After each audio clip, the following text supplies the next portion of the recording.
How are you? It's great to see you. What day is it today? It's right. Saturday's Frights. And I'm here to provide.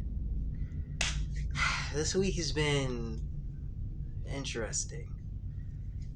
I have gotten a call from Justin X. He said he's gonna give me a couple more weeks because, well, I don't know what he's planning, but clearly it's not ready yet. So it seems that we have a little bit more time on our hands.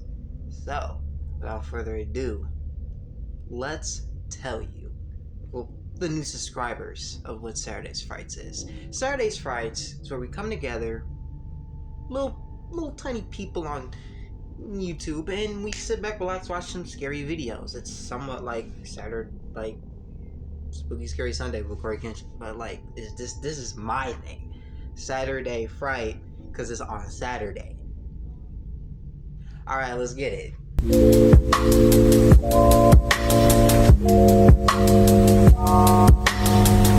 Alright guys, this first one is called True Neighbor Horror Story Animated, and it's by Wansi Entertainment. And without further ado, let's hop into it. I laid poolside, perfecting my tan for the start of school next month. Mom was in the kitchen, cooking her famous fettuccine alfredo, and Dad was on the way home with a movie from Redbox. My life was perfect, but everything was about to change. I remember I used to get Redbox with the movies. Arrival of a new neighbor next door. He was a former police officer, probably mid-50s, possessed a firm drill sergeant-like tone, but was very friendly and talkative. Initially, he seemed like a good fit for the neighborhood. He was cordial, always made an effort to wave or say hi, and the presence of someone with a law enforcement background provided a sense of security. But everything began to unravel quickly, and the catalyst seemed to be me. My neighbor took a sudden and keen interest in me. Whenever I went outside, I could feel his eyes examining me. He weird. He would always wander over and try to start conversations with me. Yo, somebody stop this man. Saw my parents, he would leave. He asked me if I had any social media accounts. When I lied and said no, he asked if he could take a picture of me and proceeded to snap a pic before I could reply. Wow. I felt completely unnerved and frightened about his intentions for me. Yo, call the cops and tell your parents. Knew that we could have a murderer or pedophile living a mere feet from our home. Exactly. I knew I had to delve deeper. So one night, I aimed my telescope at his window, and what I saw only amplified the alarm bells going off in my head. The man was fixated on the picture of me on his phone, and I could even see a small stack of photos on his nightstand, a young girl's image on top. My blood ran cold, as this all but confirmed my fear. He must be a pedophile. The next night, I saw him sneakily rummaging through our trash can. I watched in horror and disbelief as he removed my used tampon, got into his car. That's nasty. That's nasty, yo. Nah, that dude need to be stopped. And sped off in the night. Nah, that's disgusting. And this was the final straw. Bro, I'm telling you, it's nasty. I can't. I know.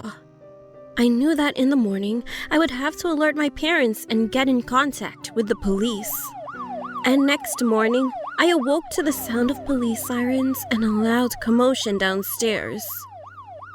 I hopped out of bed and saw my parents being taken away in handcuffs. I started screaming and crying as I rushed towards the door, but I was stopped by the neighbor. With a horrified expression, he muttered, "I'm so sorry.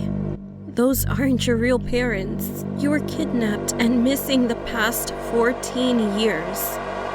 DNA test confirmed it."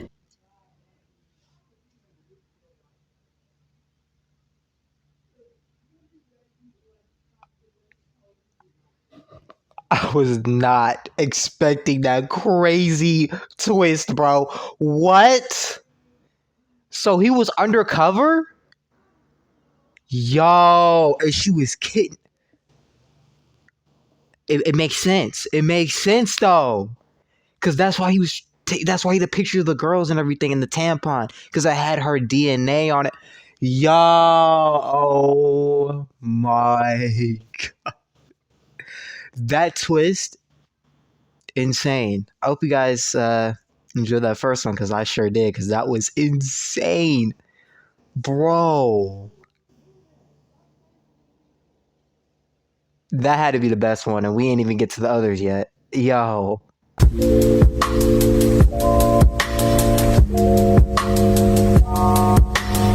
The second one we're doing today, guys, is a 5-minute dating horror short film.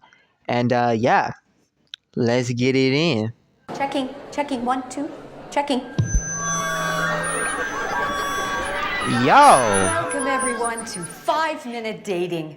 I hope that tonight many of you will finally meet your soulmates.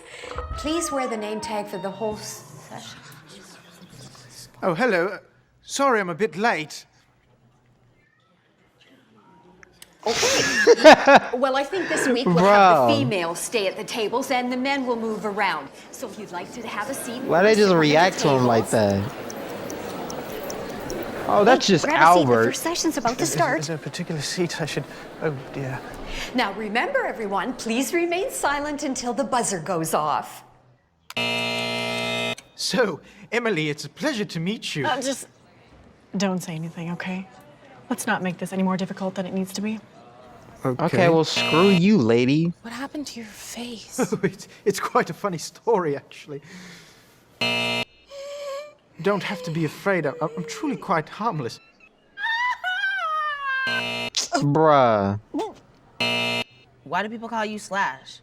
Well, probably due to the way my face looks. It's quite hideous, really.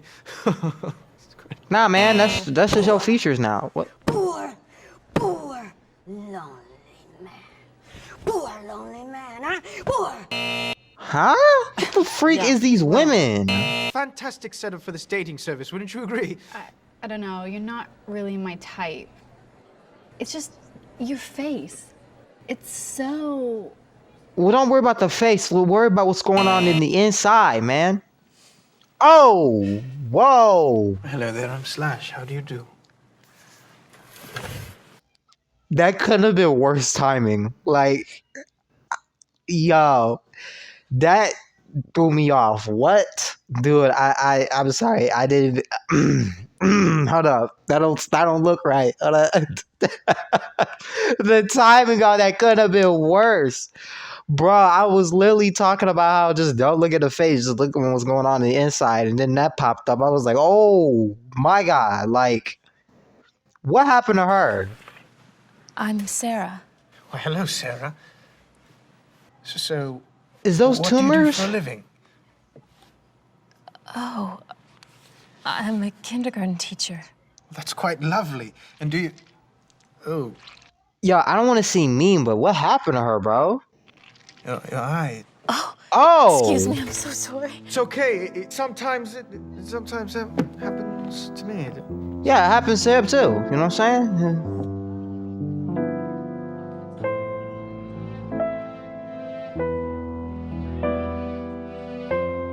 What?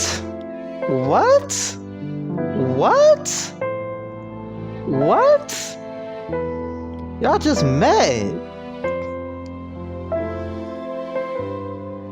Hey girl, he just got as many problems as you do.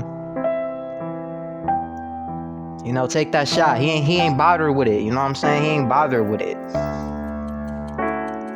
What's wrong? Oh, sorry, I was When she get back?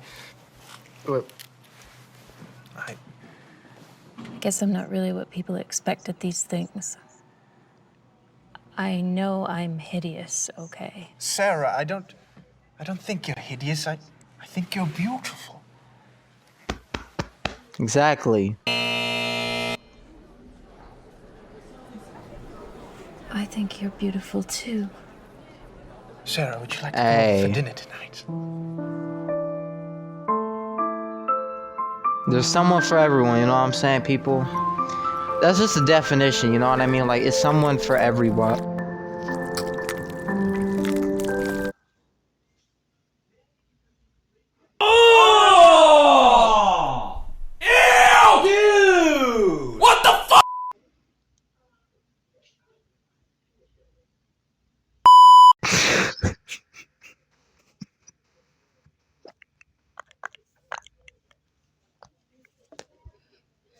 Oh my god. What? Oh my god. Dude. They literally had that little sweet moment I'm talking about. There's someone for everybody. The timing, bro, is out of whack. Bro, this is... No, bro. He eating her, bro. She is dead.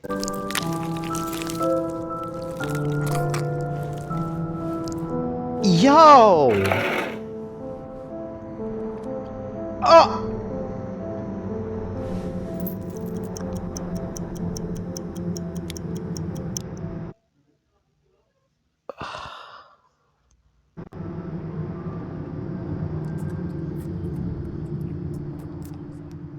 This dude out here just eating people, bro. What the heck did we just watch, bro? Bro, what? We just watch a whole cannibal just eat an entire woman on screen, bruh.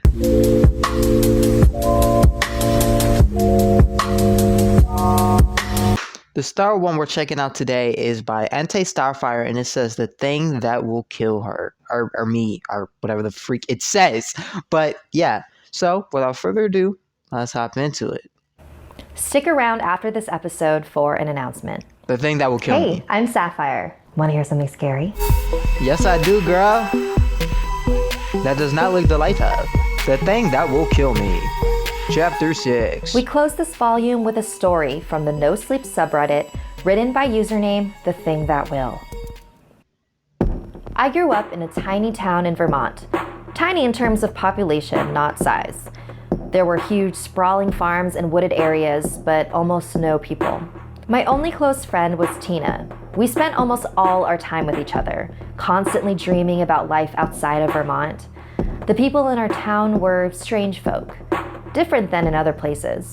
One thing I didn't realize about small towns until I moved to the city is how incredibly superstitious the people could be. They believed in the strange, the paranormal. They believed in Luvia. Luvia was an older French-Canadian woman who had moved to Vermont when she met her husband. And everyone in town wholeheartedly believed that she was clairvoyant. So Tina and I decided to go see her one evening for a reading. I was check her skeptical, out. But We it gotta seemed like a test the fun theory, thing right? to do, as a joke. We dropped by her house in the early evening, and she opened the door as we walked up the pathway to her house, before we even had a chance to knock. Tina elbowed me hard in the ribs and whispered that Luvia was clearly a psychic. She sensed us coming to the door. I whispered back that it probably had more to do with her house being full of windows, and the fact that she probably saw us coming from a long way away. Either way, I started to feel strange the minute we got close to her. She was very, very old, very tiny and kind of sunken eye sockets and sharp cheekbones and a sort of concave chest cavity. It was more than a little unnerving. But she smiled and was sweet to us, and I started to warm up to her. Nothing about her or her house screamed creepy psychic to me. Just a well-dressed older woman in a cabin-style house. We told her that we were interested in a reading and handed her about $20 that we had gathered together between the two of us. "What can you tell me about my love life?" Tina asked. That's your love life right there. A bunch of hot dogs from BitLife. Tarot cards or tea leaves. She just closed her eyes and sat silently for about 2 minutes. "Michael Carton, the man you're going to marry. Michael Carton." Okay. Tina thanked her and repeated the name to herself a few times. Michael Carton. Michael Carton. Luvia then turned to me. She looked straight into my eyes, grabbed my hands, and said, "The thing that will kill you is shedding its skin. The thing that will kill you is sharpening its teeth. The thing that will kill you is washing the blood off of its claws. The thing that will kill you is gathering skins. The thing that will kill you." You won't see it coming. Bro, the The three whispering of was us sat there in insane. silence What? for quite a while. I felt sick, shaken up. Luvia looked as if she wished she didn't have to tell me that. Is there anything I can do to stop it? Luvia slid our money back across the table to us. No charge for the reading. Tina and I slunk So out you of ain't gonna Luvia's tell house me? quietly. Like, come on, bro. We didn't say a word on the way back to our Nah, I'm houses. playing. Tina just found out the name of the love of her life. I got to listen to a horrifying cryptic message about my death. I was only 12 years old. Dang. For years, I looked for it. That's The dark. thing that will kill me. I could almost feel it. Sense it just behind each car, swaying behind the trees at night. With every step, I hesitated. Every time I tried to sleep, I could almost see it. What had she said about its teeth? But I never found it. When I was 18, I left for college in California to get far away from the snow and the cold and the thing that will kill me. People in California laughed when I told them the story, and it stopped seeming real. Just the ramblings of a tiny, ancient French-Canadian woman. It wasn't real. When I was 27, a wedding invitation came in the mail. Tina was getting married. This was the first I had heard of it.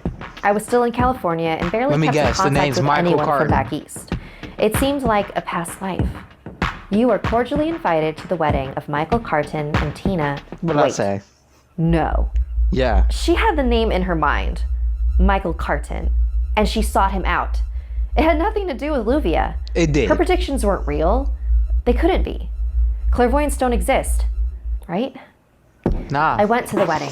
She Tina saw and your I death and you're gonna laughed die, about the girl. whole thing. The psychic knew. She predicted it. Of course she didn't. Tina and Michael decided it was nothing more than a funny story to tell their future children. Just tell us if you run into some beast with razor-sharp teeth that's gathering skins, okay? I left the wedding as sure as I ever was that the Bro, thing that that will girl's kill me cheekbone is wasn't so real. her I didn't know whole why I had been chin is scared like so long. elongated. The best thing about Tina's wedding was that we got back in touch for the first time in a very long time. We were very different people than we had been as children, but we still shared more of a bond than we realized. She was happy living in Vermont with Michael. As the years went on, her calls and emails got less and less frequent. She always seemed to be busy. Soon, they tapered off completely. I missed her, of course, but I had my own life. One winter, I came into town to visit my parents for the holidays and decided I'd swing by Tina's house. I normally never just drop by, but she was pretty bad about answering her phone and I really wanted to see her. I pulled up to her and Michael's house. 2 cars were in the driveway, so I figured they were both home. I walked up and rang the doorbell. Michael opened it, dressed in several layers and a large coat, as if he had just come in from the snow. He looked very surprised to see me. He invited me inside. He took off his coat and hung it on a coat rack by the door and asked if I had talked to Tina recently. I haven't actually, not in several months. Sorry for the invasion. I don't usually just drop by like this, but I just wanted to see her. Is she here? I figured you'd know, that you might have heard. She left me a few months ago. Is that Hasn't so? spoken to me since. Oh God, I'm so sorry. I had no idea. Then whose car was in the driveway? I'm sorry, I was about to get ready for bed. I've got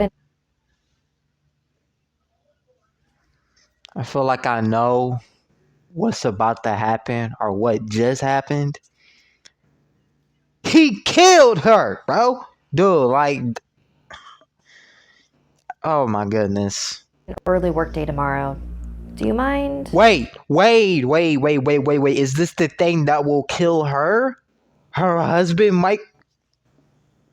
This lady literally told the girl she was getting married to Michael Carton, right? But guess what? Michael Carton's a murderer. He killed but girl's friend, and now he's gonna kill her. Oh my God, bro. He kicked off his shoes, pulled his sweater off, and headed toward He his bathroom. sliced her throat. I settled in and looked around their home. So, do you know where she lives now? I don't. She didn't call until after she was gone. He started flossing, and when he saw me looking toward him, closed the door for privacy. When I heard the shower water start running, I pulled out my phone, figuring I'd take this time to look through Tina's last messages to me to see if she gave any hint to where she went, any clue. My phone fell out of my hand as I grabbed it out of my bag, and I saw it drop beneath the couch. As I felt around under the couch for my phone, my hand hit something else. A massive clump of long hair. Brown hair. She's dead. Like Tina's. She's dead. Hair with a piece of scalp still attached. The thing that will kill you is gathering Tina's skins. dead, bro. I turned toward the bathroom door. Michael was still showering. The thing that will kill you is washing the blood off of its claws. Bro. Flossing. Brushing. The thing that will kill you is sharpening its teeth. Sloughing off his outer clothes. The thing that will kill you is shedding its skin. Oh God. The thing that will kill me. It's him. The water in the shower stopped. Get out! I ran out the door, slammed the door, sprinted to my car, shaking, watching the door. My hands fumbled with keys, shaking. The door to the house opened. My car started. I drove. I didn't look back. I just kept driving all through the night. Through most of the next day, only stopping when I absolutely had to. I had no idea if he was following me. I had no idea what I had just seen. My heart didn't start beating normally again until I was 2 states away. I went home. This was months ago. I called the police. They investigated. Nothing turned up. They're sure she just left him, moved away. No. Maybe she did. Maybe she's far away. Safe. Maybe nothing's coming for me. Maybe Michael's just a poor guy whose wife left him. Maybe it's nothing behind the trees, in the snowdrifts, underneath the cars, outside my door at night, in the windows. Maybe it's nothing. Probably, it's nothing. Luvia's been wrong before. Hasn't she? The thing that will kill you. You won't see it coming. This is the last. Yeah. Yeah. She's dead.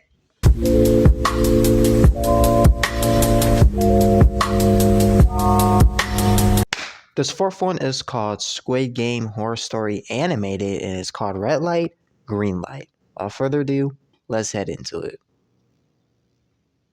Story 1. It's supposed to be like a 3-part We were laughing type and thing, drinking when but Corey we're just said, gonna react to the first one. Have you guys watched this new series called Squid Games? I'm not a big fan of web series, as they take a lot of time to finish. No, I haven't, but everyone in my office was talking about it last week. What is it about? Jonah replied. It's basically a thriller where childhood games become dangerous in real life. Like someone who fails to play by the rules gets killed. I see. What kind of childhood games? Well, like tug of war, marble games, and especially red light, green light. Oh yes, I remember the last one. Didn't we used to play that a lot when we were kids? Hell yeah. Old memories started to come back again as we 4 childhood friends sat in my living room and laughed about it. Jonah, Corey, me, and Oliver all grew up in the same neighborhood, playing and studying together. With time, we all drifted apart, but somehow after 10 years, we have reunited once again. It was Oliver who made it all happen. He has always been the friend in need, no matter how much we pranked him in our childhood days. After 10 years,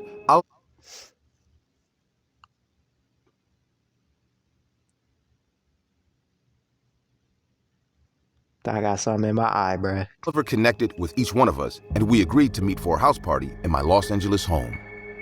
As we all sat together with delicious dishes and drinks, we started cherishing each other's company once again.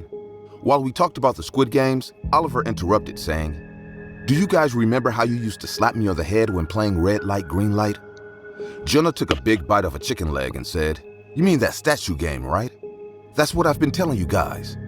Corey replied, I felt a bit embarrassed because we really did bully Oliver a lot when he was a kid.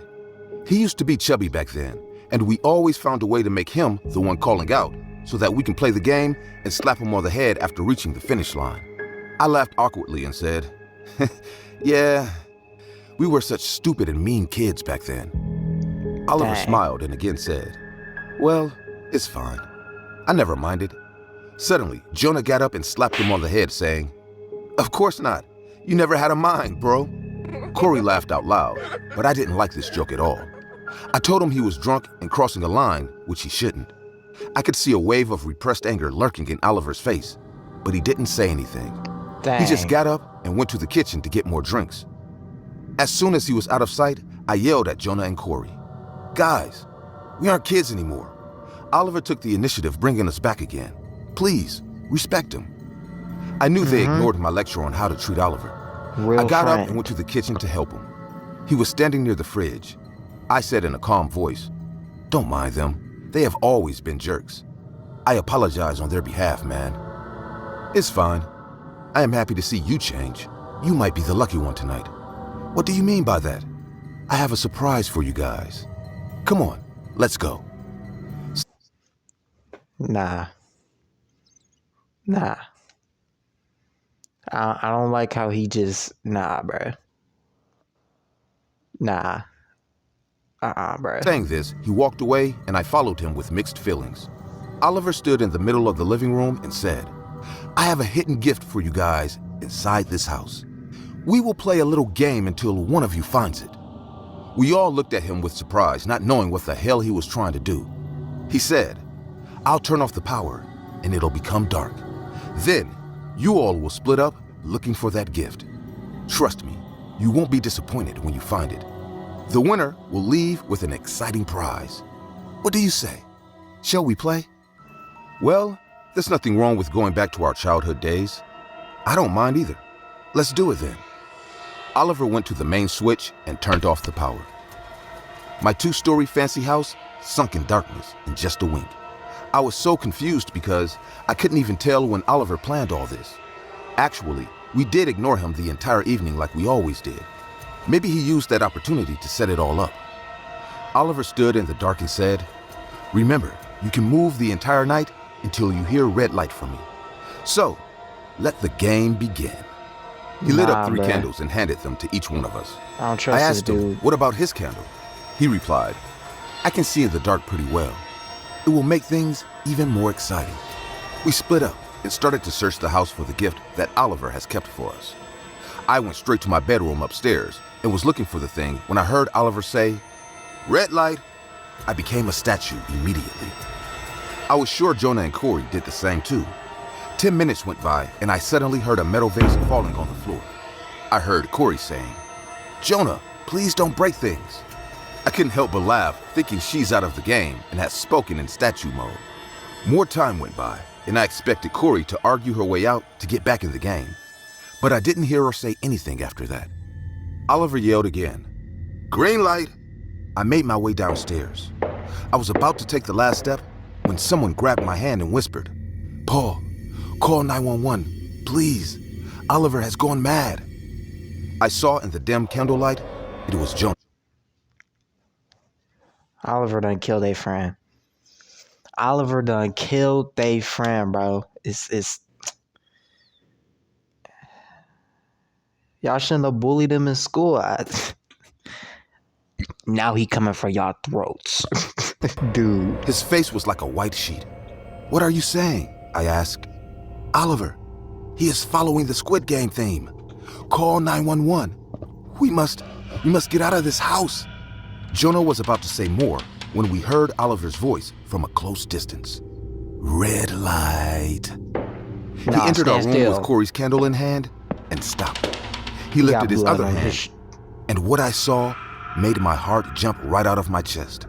He was holding Corey's severed head in his other hand. He gave the sickest smile and said, She moved. She lost. Fair enough, right? She won't be able to slap me in the head ever again.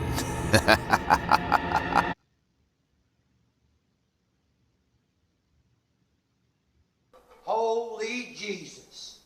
What is that? What the f*** is that?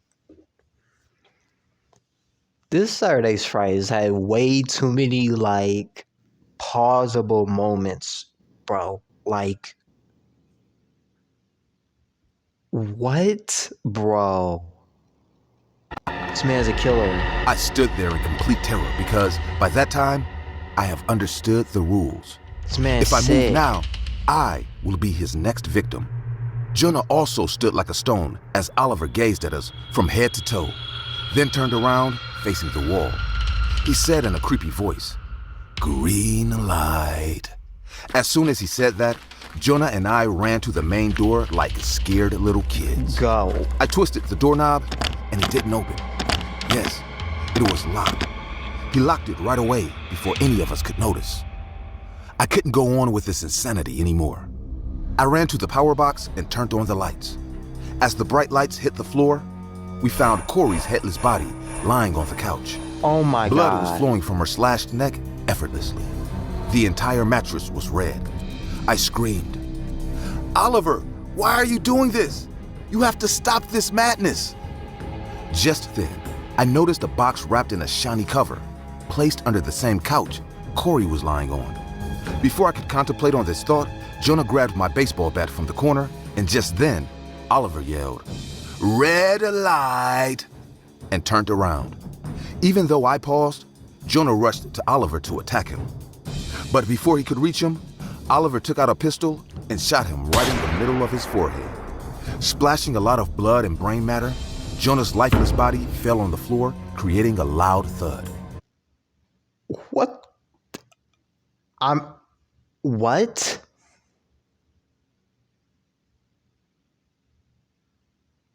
What?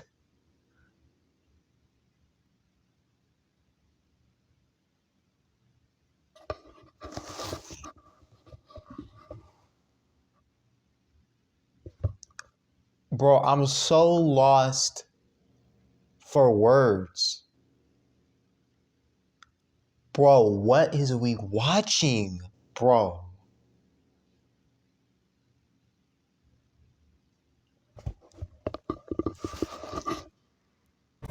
I stood there, trembling in fear, not saying a single word. Two of my childhood friends are dead in my own home, and their killer was another childhood friend of mine. Oliver smiled at me and said, "I told you, you'll be the lucky one. I will turn around for one last time so that you can go ahead and grab your gift." He faced the wall again and said in a calm voice, "Green light." I lunged to the couch and took out the gift box.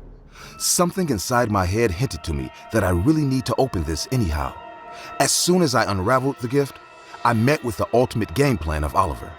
The gift was none other than my own house keys, which will help me to unlock the door. I ran to the door and unlocked it with my shaking hands when Oliver turned at me and said, "Game over," then shot himself in the head. The last gunshot numbed my ears, and I vomited on the house porch after witnessing so much in such a short span of time. When the cops came and witnessed this bloodshed, I just stood like a poor kid who wanted to run away as far as possible. 3 of my friends died in the same night, in front of me, while playing this childhood game that Squid Game brought back to us once again. I wish we never would have treated Oliver like that. If we were really nice to him back then, things would have been a lot different. All of my friends would have been alive.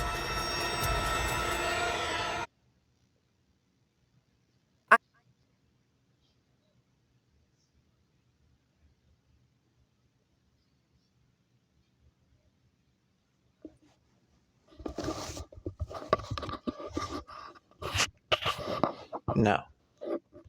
We're done. Subscribe to Captain Fox or I'll eat your toes.